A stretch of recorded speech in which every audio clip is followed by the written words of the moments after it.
We are Rogue Media Sports.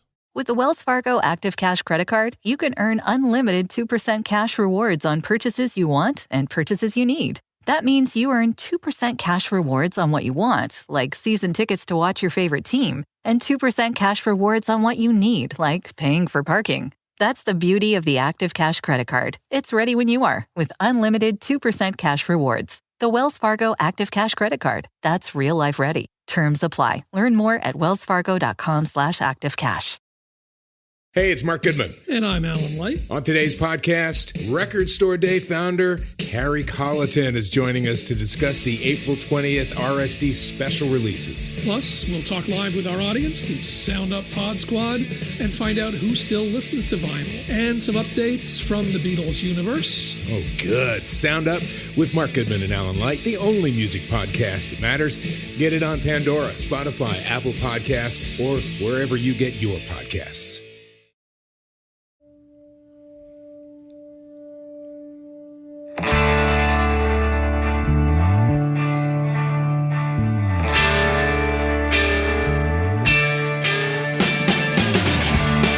It is the Doomsday podcast, and we've called an emergency meeting, and we don't do this for everything. We don't do this when they let punters walk or they release kickers or anything like that. But having a trade involving star wide receiver who they spent a number one pick on, paid a huge amount of money on, that's the time to do one of these, and that's what went down today. Ed and I have been all over the country today.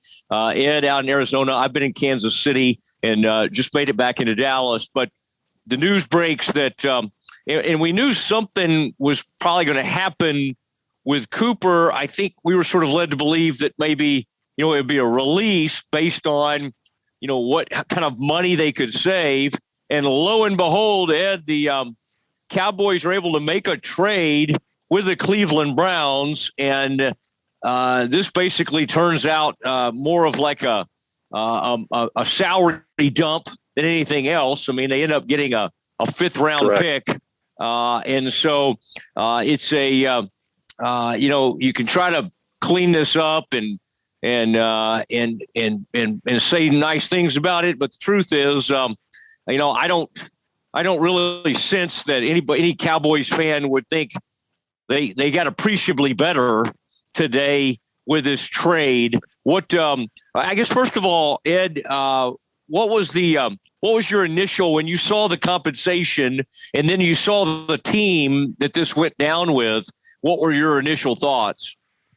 Well, my first thought was, Dak Prescott said this offseason that he expected to be consulted, in his opinion, valued by the front office as they began this offseason and put together their roster for next season. A position that's understandable given he's a $40 million quarterback. One of three. Patrick Mahomes is one, and Josh Allen is a $40 million quarterback. I guess Aaron Rodgers is now as well. So I doubt that Dak Prescott felt like moving on from Amari Cooper was going to make him a better quarterback and make the Cowboys a better offense. The other thought I had initially is this is going to make Amari Cooper very unhappy unless all he cares about is having his $20 million salary guaranteed in the next few days. Because, Baker Mayfield does not have a good history of using his receivers well. I mean, they had Odell Beckham Jr. He was so unproductive. They traded him to the Rams where he went and won a Super Bowl a few months later. And now, they've had Jarvis Landry, who's a number one draft pick, and now they've given him freedom to go talk to other teams around the league. So he's clearly leaving the organization, and that leaves Amari Cooper and Baker Mayfield and a bunch of tight ends who have been far more productive as a group than the receivers. So I don't think Amari Cooper is going to benefit from this in all likelihood either. But to me, from a Cowboys perspective, this is so symbolic of the Cowboys' failure as an offense. Even in a year where they ranked number one in the NFL, it's so symbolic of the failure of Kellen Moore and Mike McCarthy that they made a number one receiver, Amari Cooper, a salary cap casualty effectively, since they got so little in return in this trade. And yet a tight end, Dalton Schultz, becomes their franchise tag player. I mean, if that doesn't tell you how backwards this whole thing is, I don't know a better example. I mean, I believe Cooper tried to ensure that this didn't happen because he wanted to remain a Cowboy, and he understood, that was going to require his production justify a $20 million guaranteed salary. And I think that's what motivated him to speak out a couple different times last year. Not like Michael Irvin or Terrell Owens or Des Bryant, but about wanting more opportunities on third down in the red zone, and it just never really seemed to happen. I think, Matt, that the genesis of all this was two mistakes the Cowboys made with Cooper that cost them the outcome today for virtually no compensation. The first was that they didn't extend the contract before trading a first-round pick to the Raiders for him in 2018. And then the next offseason, they granted him unnecessary leverage when they allowed him to reach free agency and created competition for him with division rival Washington. That's how he got this $20 million a year contract. And that happened because rather than sign Dak Prescott on an expiring contract going into 2019, they overpaid, Ezekiel Elliott, who was holding out. They had 2 years of team control on his contract. Most people are reluctant to pay a running back a second contract, but the Cowboys wanted to give Jason Garrett every chance to have what he believed was his best player going into a year where, he was competing for his job. And then they found themselves with Cooper and Prescott finishing contracts at the end of that season. Only one of them could be protected by the franchise tag, and that had to be Prescott. That let Cooper go out and get a contract offer from Washington as the second highest paid receiver in football to Julio Jones. And that's where this problem all started. That's interesting to think about, how the Cowboys, what you were saying, and I saw you tweeted this today also, or maybe even yesterday, you had already talked about the Dalton Schultz franchise tag, and then they end up in this spot, and you start thinking about, okay, what's this going to look like? Yeah, CeeDee Lamb seems like the next big thing, so it makes sense for him to go to the number one receiver. But now, Gallup, even think about this, Ed. This just kind of popped into my head. Think about how injured players get this team over a barrel. Dak Prescott, had a really bad, significant injury, and they still, because of the position they put themselves in, had to end up paying him $40 million a year. Now Gallup, who could start training camp and maybe even the season, on the injured, the PUP list, as we call it, and may not even be ready at the start of the season, right, is ready to, he's going to get, they sort of have to bring him in. It was just like everybody just sort of assumed that they were going to lose Cedric Wilson because he had such a productive year. It's really because of all these contracts, they've done this to themselves. And I think you're right to bring up the Zeke thing, because that's honestly, again, this sounds like offensive to Zeke, but it's really more offensive to the Cowboys that's become one of the worst contracts in the NFL. At least with the Cooper, they had some sort of mechanism to get out of this thing without like a huge penalty. Now, again, you could say the penalty is losing him and not getting much in return. But with Zeke, they got to just load up every year and go, oh, we think he's going to be fine. Like that, that's a horrible contract that they have with him. Would you rather have Tony Pollard and Ezekiel Elliott or Tony Pollard and Amari Cooper? Yeah, I think it's very obvious that it would be Tony Pollard and Amari Cooper, but they didn't do the contract in a way to even really make that possible. Right, and the fact that they had the franchise tag Dak, 2 different times, first time in the history of the franchise that they did that with a quarterback, and then like you say, even though he suffered, a major season-ending injury and barely played, he still had so much leverage over them in the worst case scenario for him as a player that he still emerged with so much leverage that he got one of the biggest guarantee of any quarterback in football history, and got a salary that put him in the top 3. That's what's put this roster in this position, and it is all the doing of the front office and the misjudgments, beginning with the Ezekiel Elliott contract, when they had 2 more years of control over him, but he was holding out. They could have taken care of Dak and rewarded a player who, even though he was in the last year of his contract, was in camp and was participating and leading and was part of the offseason. And instead, because Jason Garrett thought it would be unfair to him to go into a season where his future was going to be decided based on whether he won or he lost, and said he had to have his best player, and to him that was Ezekiel Elliott, they did everything they said they wouldn't do and made Elliott the highest paid running back in football at a time where he didn't have the leverage to get that contract. Yeah. And then they failed to sign Dak, and then that allowed Cooper to go be a free agent and get a contract that really wasn't commensurate with his production.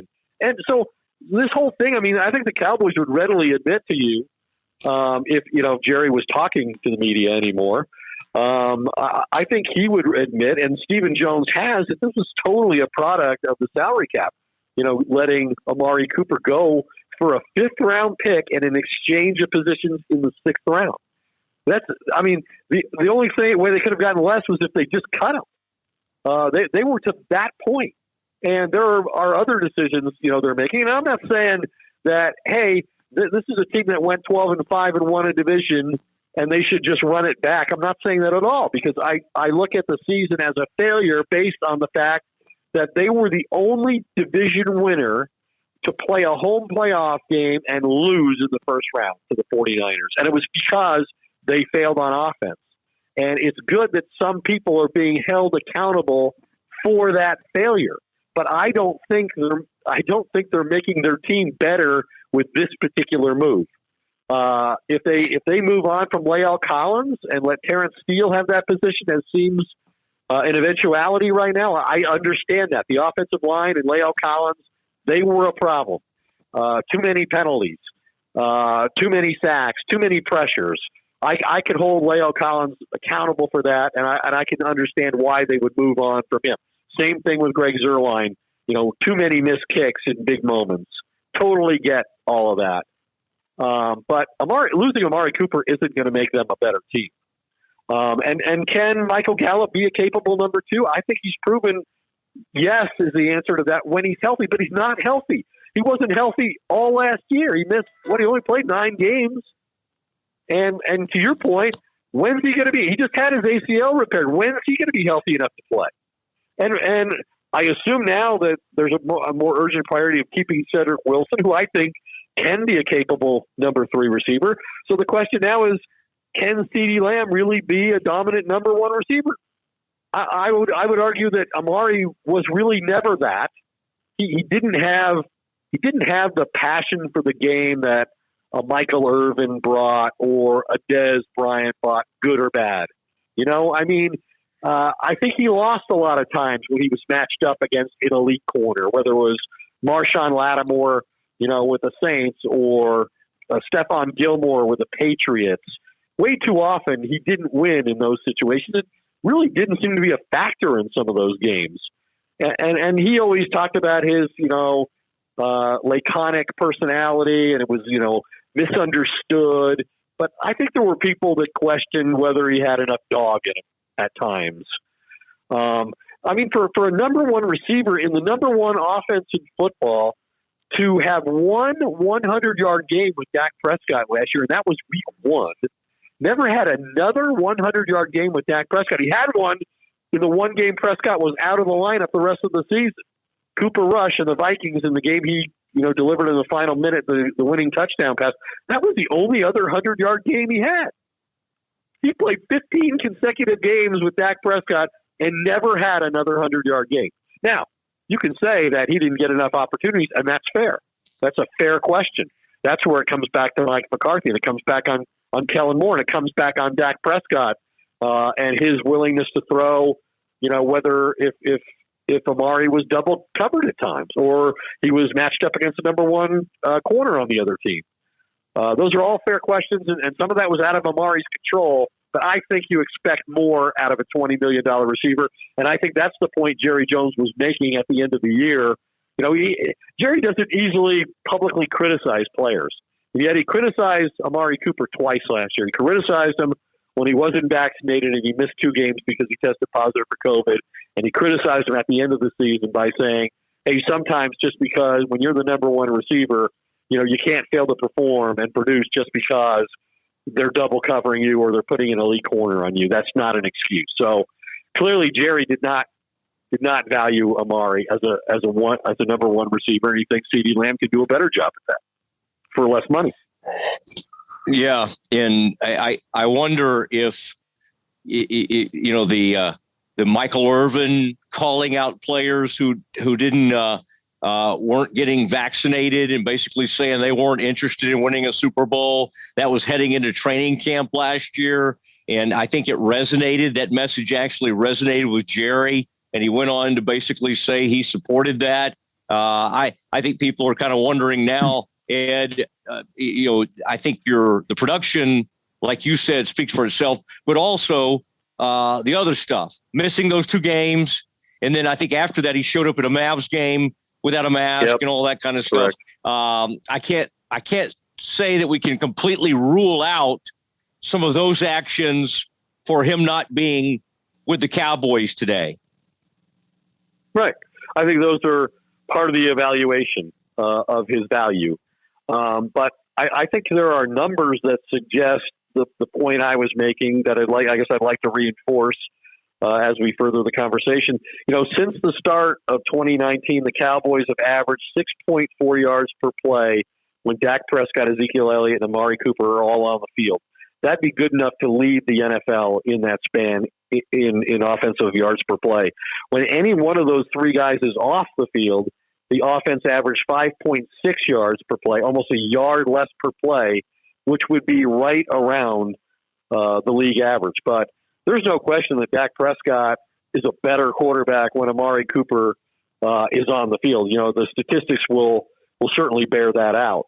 I believe in last season he had a 65 total QBR with Cooper in the game compared to a 35 QBR when he was not in the game. And to put that into some kind of context, there were 3 quarterbacks who had a QBR of higher than 65, which again is what Dak had when Amari was on the field last season.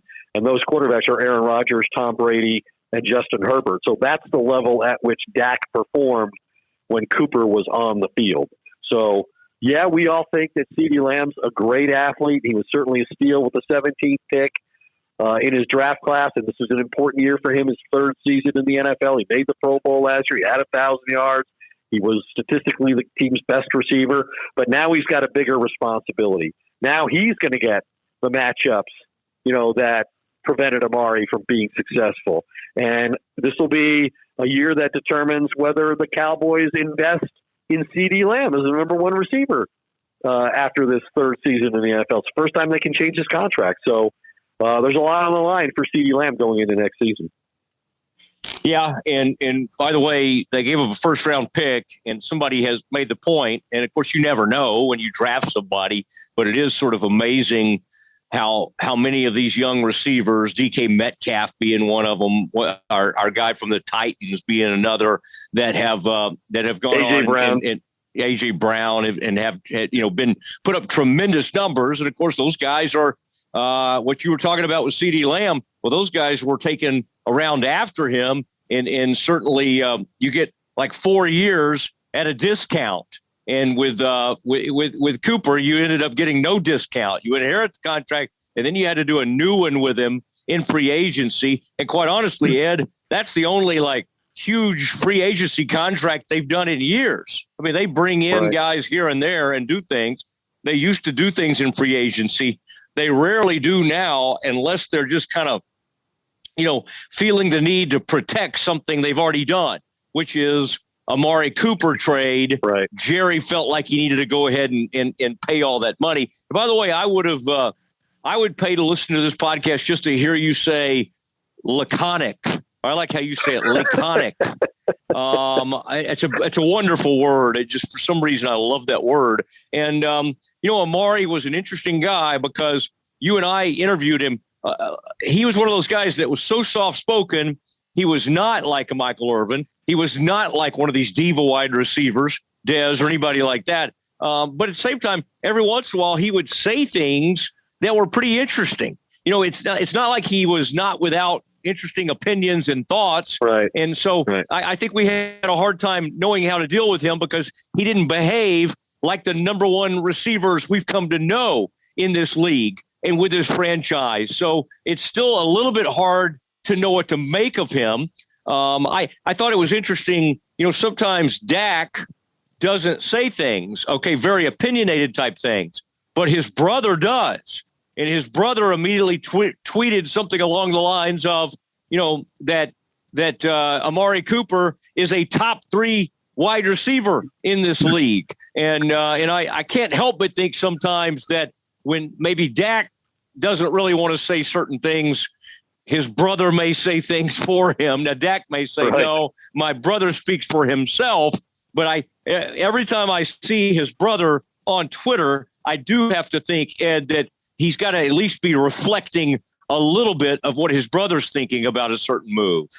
Yeah, I have a hard time imagining that Tad Prescott, his brother, is very active and engaging on Twitter, whereas Dak is not, would contradict his brother, knowing the impact, of any member of the Prescott family tweeting about the Cowboys on an personnel issue like, a trade involving the number one receiver. But and that's what got my attention last year. When Amari did twice complain about the fact that he could help the offense more if they got him more opportunities in the red zone or on third downs, which were areas of, there were big challenges for that offense a lot of times last year, especially the second half of the season when they struggled that entire time. And then kind of hid under the fact that they were the number one ranked offense, the highest scoring offense in the league. They beat up on bad teams in the NFC East. We all know that. We've made that point quite clearly. But I just don't. And so I took notice when he said those things, and I think part of it was he did think he could help the team win if he got more of those opportunities. I also think he was looking down the road, wanting to be a Cowboy and wanting to finish his career in Dallas or play the next few years in Dallas at the very least, and knew it wasn't going to happen if his numbers didn't reflect a value somewhere close to $20 million. And that's the point at which they arrived at the end of the season. And again, the Cowboys had leverage against Amari Cooper when they made the trade with Oakland. Now, they were desperate. They had no passing game to speak of. And so they were desperate when they made the trade. They certainly were. It was the middle of the season, and his acquisition changed everything and allowed them to go win the division that year. But that was the time to say, "Hey, Amari, if you want out of the Raiders organization, then you've got to sign a contract extension before we make this trade. We don't want to trade a number one pick and then have to extend your contract after that." They knew he was going to be a huge influence on their offense right away, and that was going to be detrimental to their cause when they tried to sign him at the end of the year.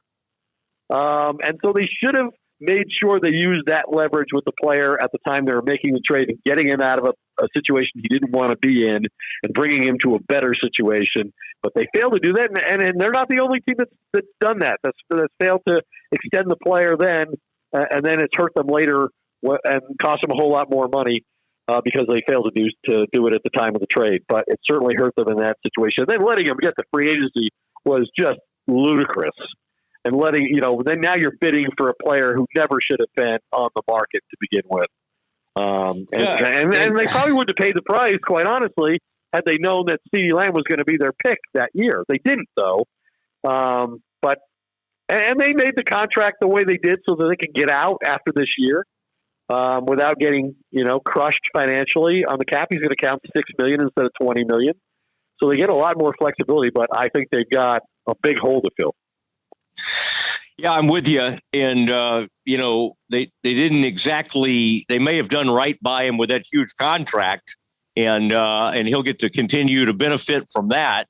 But they send him to, I hate to call it football Siberia, because the Browns have not been without some talent in recent years, but Baker Mayfield does not appear to be a quarterback who's lifting people around him. And you made that point with OBJ. OBJ goes to the Rams, teams up with Stafford, and it kind of fueled his career again and made him look, it helped his reputation. His reputation was all but gone, all but shot after he leaves the Giants, goes to Cleveland, and now he's a Super Bowl winner. And I don't think receivers are dying to get to Cleveland, and for the price of a 5th-round pick. And Ed, as much as we praise Will McClay and his staff, I know you've seen some of these tweets out there that have shown the 5th-round picks. Now, I'm not saying teams across the league, every team's hitting on all their 5th-round picks, but I'll tell you this: the last 10 5th-round picks the Cowboys have had, they may have connected on one of them, and that would be Bradley Anae, who I guess the verdict's still out on him a little bit, but it hasn't exactly been a smorgasbord of great picks there. And Ed, last thing, and I want to let you get going, because you got some folks that are out drinking margaritas tonight. You're doing a great thing there in Arizona. We lost Pedro Gomez, the famous ESPN baseball writer, and it was such a tragic death. And yet his kids and so many people that he impacted and his colleagues are getting together in Arizona, and I think it's great that you're out there. But I wanted to bring up the fact that all this is happening. Now, we wouldn't have done an emergency podcast to talk about all this salacious National Enquirer stuff that's happening with the Cowboys, but I think we should bring it up in the fact that this is the backdrop. I mean, it even makes the Cowboys look worse that they're kind of struggling through free agency here. They didn't get much in return. And, oh, by the way, the owner, through some unsealed case that the Morning News got a hold of, apparently conceived a child that he's hidden since back to like the mid-1990s, since you were covering the team. Ed, you should have known about this child. and then, of course, the Rich Dalrymple guy we've known forever in that crazy story. So, the Cowboys, in addition to just kind of seemingly wandering around in free agency, have all these salacious stories as a backdrop. And I just, they just don't look good altogether, Ed. Well, I said this on TV the other day. Most NFL general managers are singularly focused at this time of the year on building their rosters, but not Jerry Jones, the Cowboys owner and general manager. His attention is surely and understandably divided. I mean, at this critical moment, with free agency upcoming and the NFL draft looming, the Cowboys deliberating Amari Cooper's future, still trying to figure out what to do with DeMarcus Lawrence and his enormous salary cap hit, and the fact that I've been told he's not going anywhere, but they need to figure some things out to make that a certainty. Here's their owner, their general manager, besieged by multiple controversies. They've already cost them millions of dollars and have the potential to damage, the reputation of one of the league's most powerful team owners. I mean, it was 3 weeks ago that ESPN revealed that Jerry paid a $2.4 million settlement to 4 former cheerleaders to resolve accusations of voyeurism against Rich Dalrymple, and now 3 weeks after that, Jones himself becomes the subject of controversy through this paternity suit. And I think the best line I had that I'd like to share is, despite all these non-disclosure agreements that the Cowboys encouraged, forced, whatever, paid people to sign in these deals, the only one that silenced was Jerry. Jerry typically speaks to the media more than any other owner or general manager in the NFL, and then he declined to meet with reporters for his customary interview aboard his bus at the recent NFL championship or NFL scouting combine with the team, saying that he was having a minor health issue and wasn't going to be available. So we haven't been able to question him about any of this. He hasn't been available to explain his position on anything, football or otherwise. And by the way, there's way too much otherwise right now. Yeah. Yeah, I mean, I don't know, Ed. It's a very strange thing, and I don't even know what to make of it all. I guess if we see this daughter at some upcoming owners meetings, I'm sorry, but it is, Ed, I think we better exit right now. I've got, I don't even know what to make. You know me, I'm never like short of like being able to make jokes on Twitter, but even. I mean, I every time I tried to say something about this recent one, I'm just like, oh my gosh, I don't think I should even get involved in this. But very, very strange behavior. Ed, I appreciate you jumping on. I'm glad it's the Doomsday team. You had our producer, our fearless producer, Mark Friedman. He was in Oklahoma. I was in Kansas City covering the Big 12 men's and women's tournaments. And then you're in Arizona. As a part of this charity and is doing some great things. So we were scattered out across the country, but I'm glad we could make this happen, Ed. And I hope that you can catch up with the ESPN crew. I know some of these people, and please tell them Mosley said hey. Okay. Well, I will, and I'm going to leave you on this note. Monday, we may be doing some more emergency podcasts because Monday starts the legal tampering period that leads us into free agency. And last year, during those 2 days, a total of $158 million in guaranteed money was given out. And the cap's gone up 14% this year, so we could be looking at some wild decisions coming up here in the NFL in the next week or so. Wow. We'll keep a look on it. Now, I just wanted to say this publicly to you and Frito, I do pay for these things. If we go 30 minutes or over, we're checking out at 29 minutes this evening. So I hope you'll have There is one more thing that I wanted to say. There was one more point that Frito wanted me to make sure that I got in out there. And it's a really interesting thing that Amari Cooper, I think this is a fantastic fact to finish the podcast on.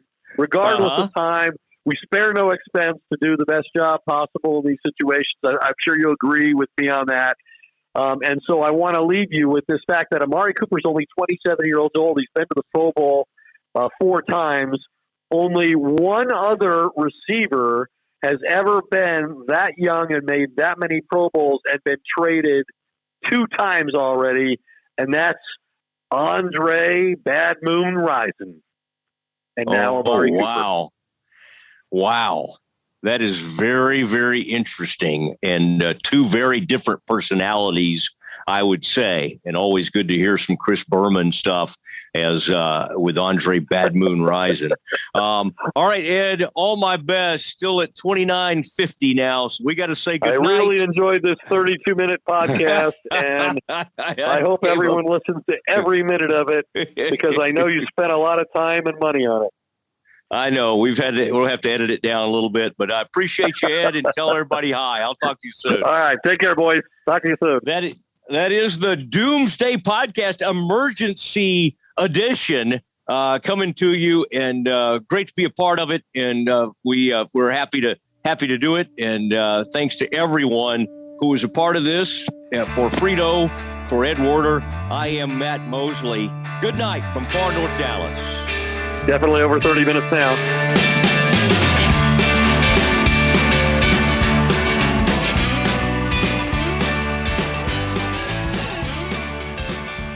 Well, the Christmas lights are shining, stockings have been hung. You're praying for your daughter, lighting candles for your son. Hey, it's Mark Goodman. And I'm Alan Light. On today's podcast, Record Store Day founder Carrie Colleton is joining us to discuss the April 20th RSD special releases. Plus, we'll talk live with our audience, the Sound Up Pod Squad, and find out who still listens to vinyl. And some updates from the Beatles universe. Oh, good. Sound Up with Mark Goodman and Alan Light, the only music podcast that matters. Get it on Pandora, Spotify, Apple Podcasts, or wherever you get your podcasts.